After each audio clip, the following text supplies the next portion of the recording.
Hello mga buds! Ako nga pala si Juan, ang tawag nila sa akin Carlo, ang working student ng sityo. Kaya tara, samahan niyo ako sa ganap ko sa buhay ngayong araw na to. And ngayong araw na ito ay maglalaba nga pala tayo and fast forward magsasampay na ako, dire-diretso na ang aking pagsasampay.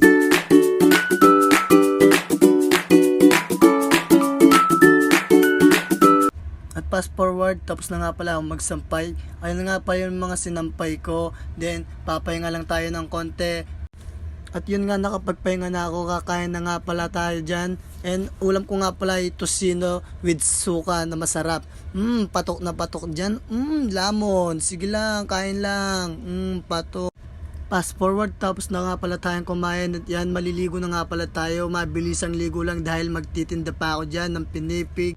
At palabas na nga pala ako ng bahay, pupunta nga pala ako dun sa umorder sa akin ng pinipig. At yun nga, pupunta nga na pala tayo sa umorder sa akin ng pinipig. At yan, baha pala dyan sa aming baryo. Baka naman, Mayor, baka dito sa amin, pagawa mo na para wala ng tubig.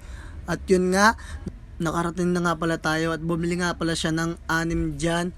Ibenta ko nga pala siya ay 5 pesos each. Habang naglalako nga pala ako, bigla akong tinawag at meron nga bumili. Ayan nga yung mga SK namin na si Neldy. At yun nga, tuloy-tuloy na ang aking pagbibenta at marami na nga bumibili dyan.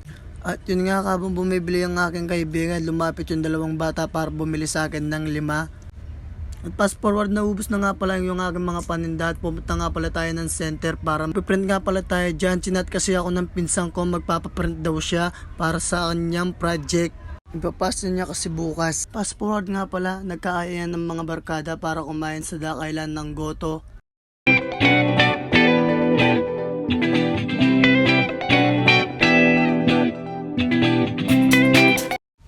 At nakarating na nga pala kami sa dakailan na to. Order na kami ng Goto. Order na nga pala kami dyan. Ayan nga pala ang Goto ni Bay. Ang masarap at patok at binabalik-balikan ng mga tao sa dakailan. Food trip na nga mga itik. Tapos na nga pala kami kumain at umuwi na nga pala kami at yun, hanggang dito lang. Paalam!